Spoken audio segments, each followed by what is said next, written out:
Bienvenue à tous à ce journal sur Canal Congo Télévision. Voici l'actualité.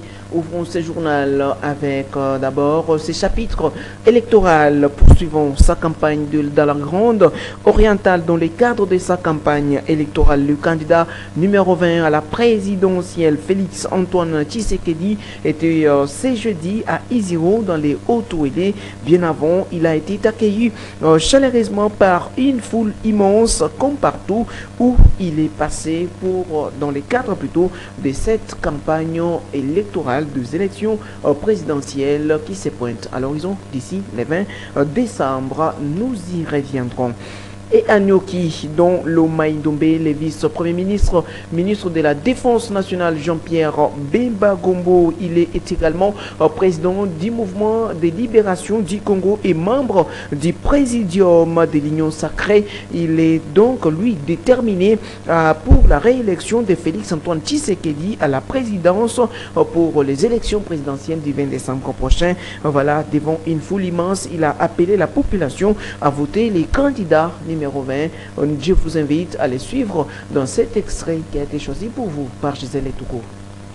Et dans le but, tokosala nyoso, maso. Ce qu'il faut n'attendre la Congo Mobimba. Na pirogue, na avion, na hélicoptère. Même na punda s'il faut. Pour pesa sango, que biso tout toko voter Félix Antoine Tshisekedi Tshilombo. Voilà, 100% vous avez confiance Sima na président de Bisso Tshisekedi pour la Ningai. Numéro naïe. Ils allaient numéro boni. Numéro boni. Voilà, numéro 20. Et puis Mboula et bêta te. To sengeli na bavoie ya moko na moko. Bozolanda. Parce que vous avez un autre manière pour gagner. Hein, batola simane. Non. Vous n'avez pas matomé à vote. Autant va vote moko. Il faut pas voir naïe. Toujours dans le cadre de la campagne électorale, la fondation Iyeli Moulangi Edi et les mouvements de libération du Congo Fédération de la Funa 1 ont organisé une marche de soutien aux candidatures de Edi Iyeli Moulangi, candidat numéro 727 à la députation nationale Funa et 77 au provincial dans la commune de Ngirengiri. C'était mardi 28 novembre dernier. Fiston Galé et Georges Libengue étaient dans sa suite. Suivez. C'est une longue marche de soutien tous azimuts qui dit tout sur l'espoir qu'incarne l'élection de Edi Iyeli, candidat numéro 707 pour le compte du mouvement de libération du Congo à la législative nationale à la Funa et 77 au provincial pour la commune d'Ingiri, c'est mardi 28 novembre. La marche voulue pourtant restreinte, mettant aux prises les quelques représentants des 300 structures de la fondation Iyeli Moulangi Edi FIM et les partisans du MLC Funa 1 envie d'exprimer leur soutien indéfectible à Edi Iyeli Moulangi s'est vite transformé à une énième démonstration de force. Nenembala est superviseur des FIM et initiateur de cette marche.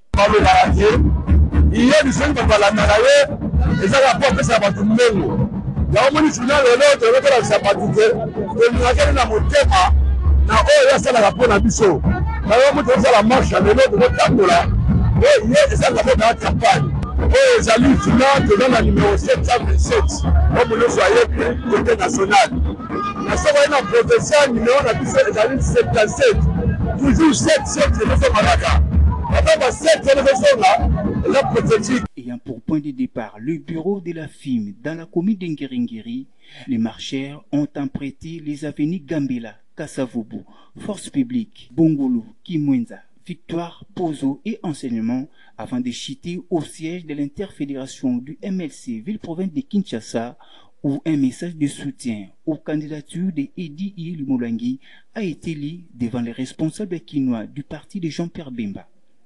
En tout cas, l'élection prochaine de Edi Iyeli Moulangi, candidat numéro 727 national à la Funa et 77 provincial Ngiri, n'est fait l'objet d'aucun doute.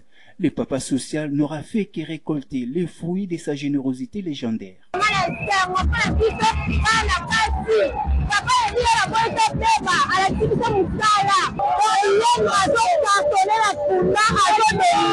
toza na 12 siège na 12 siège wana ebisa lepi population boye na mboka nde bote pa badepute nyonso papa yeni Molangi biso bana na yo nde.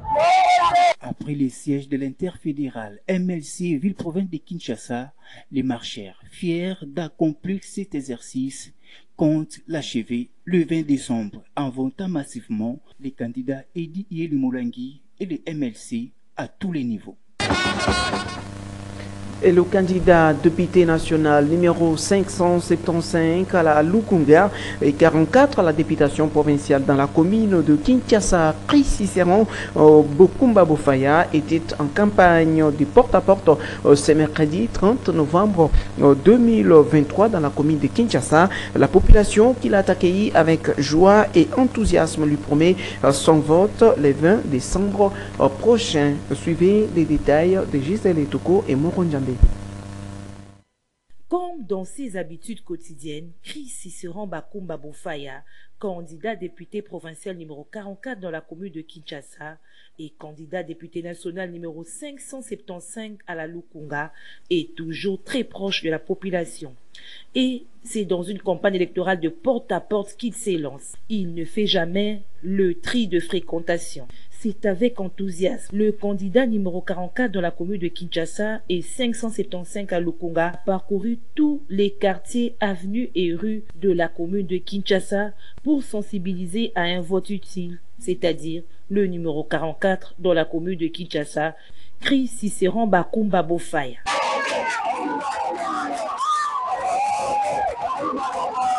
Partout où il est passé pour distribuer des flyers, Chris Cicéron Bakumba Bofaya a été accueilli comme un sauveur.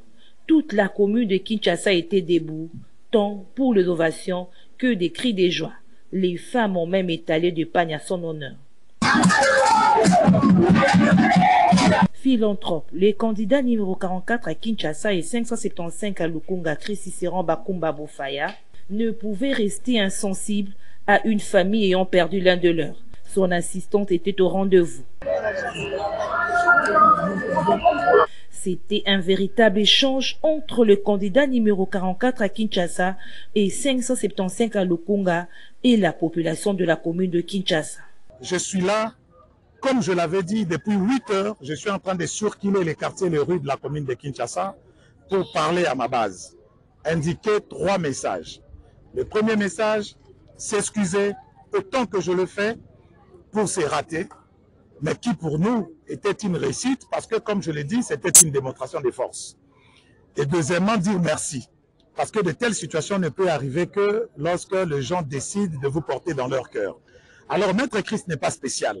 Ce sont ces mamans de la commune de Kinshasa qui font de moi un homme spécial. Moi, je n'ai que la grâce qui vient de Dieu. C'est le Seigneur qui touche leur cœur pour mettre leur confiance en Maître Christ Cicéron Bakumba. Et je dis, je dois venir dire merci à tous ces gens-là qui m'ont porté dans leur cœur et qui continuent à me porter dans leur cœur pour qu'ils comprennent que je suis avec eux autant qu'ils sont avec moi. Aujourd'hui, je fais certains quartiers.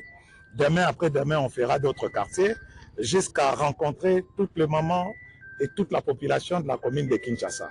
Ainsi, quand je termine ça, je pourrai maintenant aller vers d'autres communes pour pouvoir faire des rassemblements, des campagnes, essayer de communier avec la base qui est acquise à Maître Chris Cicéron Bakumba. Un rendez-vous est pris au jardin botanique de Kinshasa où Chris Cicéron Bakumba Bofaya, candidat député national numéro 575 à Lukunga et candidat député provincial numéro 44 dans la commune de Kinshasa, va très bien échanger avec la population qui le porte à cœur et lui rassure leur vote le 20 décembre 2023. Ouvrons cette fois-ci les chapitres sur l'environnement. C'est pour la 28e fois que les dirigeants du monde et autres experts se retrouvent dans la ville de Dubaï, pour cette fois-ci aux Émirats Arabes Unis, pour échanger sur les questions qui continuent à préoccuper l'humanité. Et c'est ainsi que l'environnementaliste congolais Jean-Marie Beya appelle à la reconnaissance internationale de la RDC, considérée comme pays solution dans la lutte contre les réchauffements climatiques lors de ces sommets. Ainsi, invite-t-il les responsables politiques congolais à prendre des bons les corps cette affaire. Il est au micro de Maxime Macabou.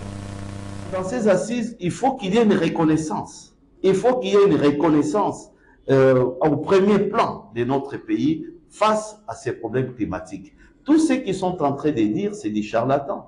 Quand vous y allez en France, vous payez la taxe carbone, mais cette taxe ne nous est jamais reversée.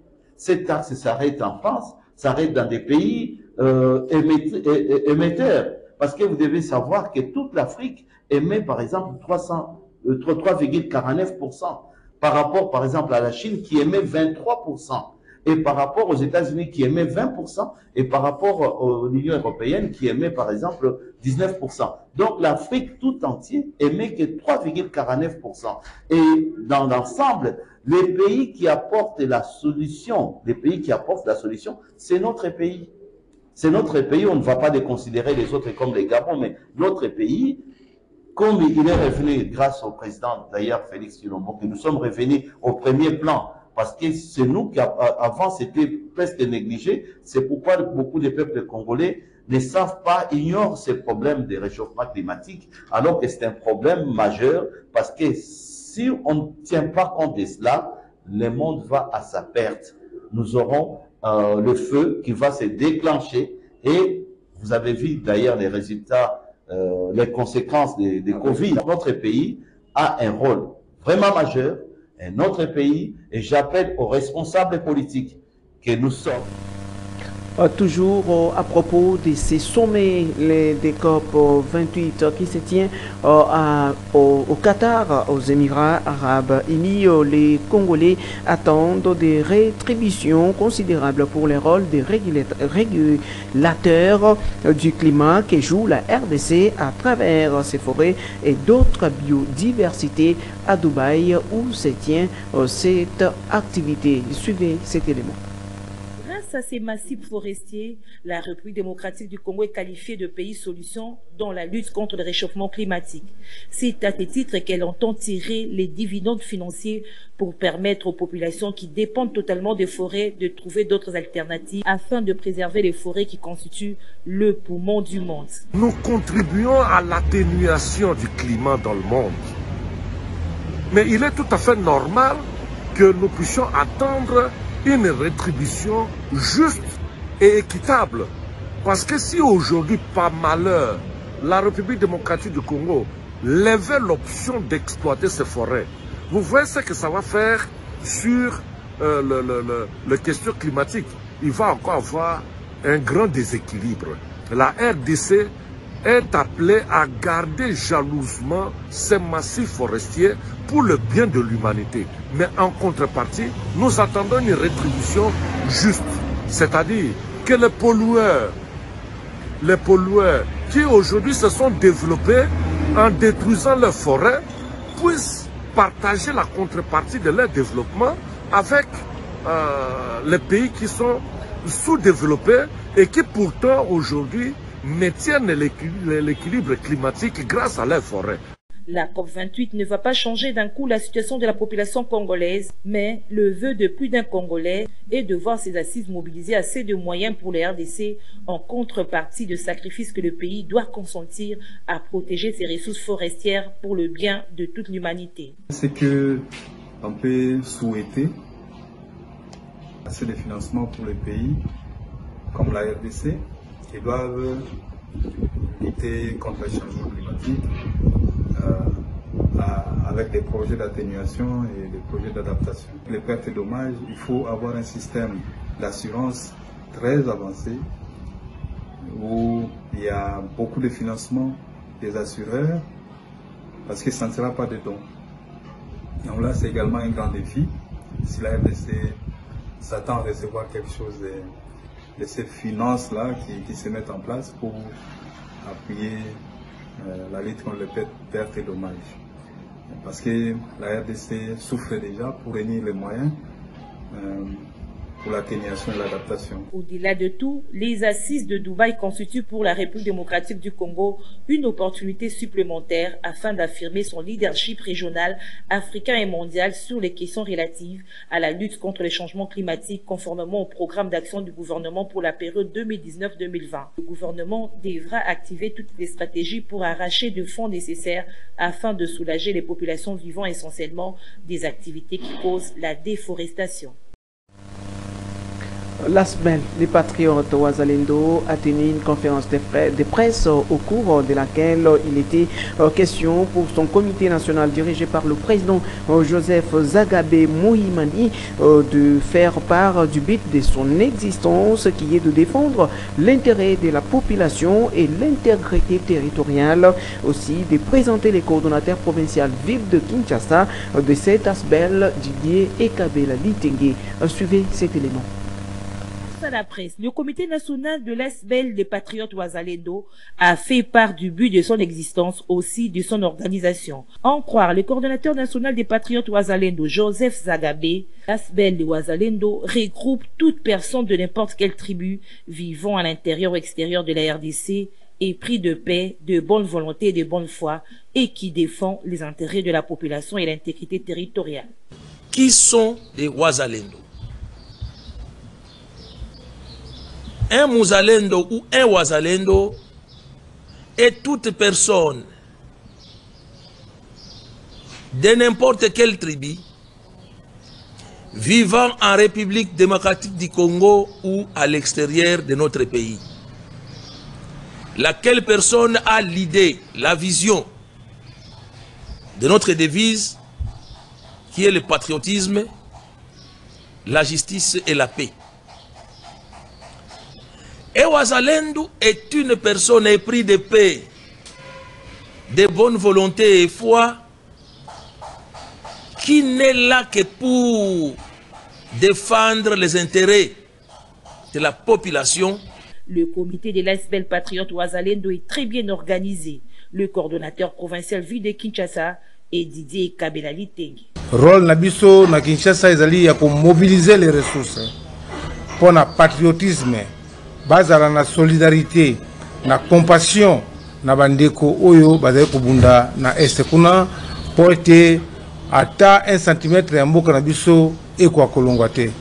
Tozali koluka na esprit wana patriotisme bakonzi pe bakoya bazala kolinga mboka na biso. C'est ça Mouzalendo. Mouzalendo ali motoyo alingi ekole na ye, alingi nkita ekole na ye et bénéficier na bana mboka. L'ASBEL, les patriotes Ouazalendo, ne jure que pour la paix en République démocratique du Congo et la défense de l'intégrité territoriale. Du pays, la ville de Goma va accueillir à partir de janvier la conférence des évêques de pays membres du pays de Grand Lac. L'annonce a été faite ce jeudi 30 novembre à Goma par le vicaire général du diocèse de Goma lors d'une audience avec les gouverneurs militaires à l'intérim du Nord-Kivu. Le vicaire Monseigneur Henri Chiza est au micro de notre correspondant Joël Kaman.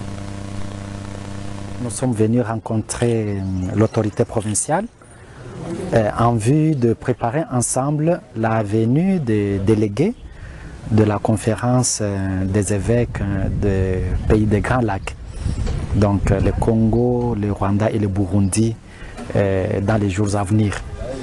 Nous venons d'échanger amplement avec l'autorité provinciale pour les mesures pratiques pour accueillir ces hôtes dans notre ville de Goma. Et pratiquement en ce qui concerne l'accueil, les séjours, les célébrations culturelles qui se passeront chez nous. Et nous sommes contents parce que l'autorité provinciale nous a bien accueillis et il a enregistré cet événement dans son agenda. Le message est celui de réconfort. Et surtout pendant ces temps où encore il y a rebond de combats dans les zones de Massissi, Rutshuru nous demandons à notre population d'être forts et de tout remettre entre les mains du Seigneur. Et en une journée d'information axée sur la lutte contre le VIH-Sida a été organisée ce jeudi 30 novembre 2023 en faveur des professionnels des médias, membres du réseau des communicateurs des questions de la population RCP en sigle pour la célébration de la journée mondiale de la lutte contre le sida. Cet effet, les professionnels des médias ont été appelés à s'approprier pour cette lutte pour que cette lutte plutôt arrive à éliminer cette pandémie de sida d'ici 2030. Suivez les détails dans ce reportage de Niwa Pezo. Le professionnel des médias, membre du réseau des journalistes pour des questions de la population RCP, on prépare à une journée d'information organisée avec l'appui de ses partenaires par le programme multisectoriel de lutte contre les sida, PNMLS, en prélude de la journée mondiale de lutte contre les sida célébrée le 1er décembre de chaque année. Ici est de noter que la 35e édition de la Journée mondiale de lutte contre les sida 2023 a pour thème au niveau national Ensemble pour le renforcement du leadership de la communauté pour vaincre le VIH-Sida d'ici 2030. L'objectif de cette activité était d'amener les chevaliers de la plume à s'approprier cette lutte afin de bannir la discrimination et la stigmatisation à l'endroit des personnes infectées par le VIH-Sida. Adonis Bopé, coordonnateur du RCP, a dans son intervention martelé sur le rôle des médias dans la lutte contre le sida. Logiste autour du VIH qui tue. Ça, je suis dans la logique des visions. Bijou a parlé de l'appropriation. Ça signifie quoi? Ça signifie que c'est l'appropriation dans un leadership collectif assumé par tous dans le média. Pour sa part, Dr Aimé Mboyo, directeur national du programme national de lutte contre les sida, PNMLS, s'est exprimé en ces termes. Le sida fait partie, n'est-ce pas, ou est prise en compte parmi les objectifs de développement durable. L'ODD 3 met notamment l'accent sur la nécessité de mettre fin au sida d'ici à 2030. Mais pour parvenir à réaliser cette cible de l'ODD 3, l'ONU-SIDA, avec l'ensemble des partenaires, se sont fixés des objectifs stratégiques. Il y en a 5, dont 3 axés principalement sur le traitement et 2 autres.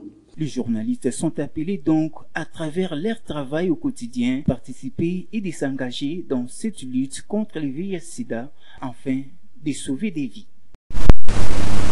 Mesdames et messieurs, ce journal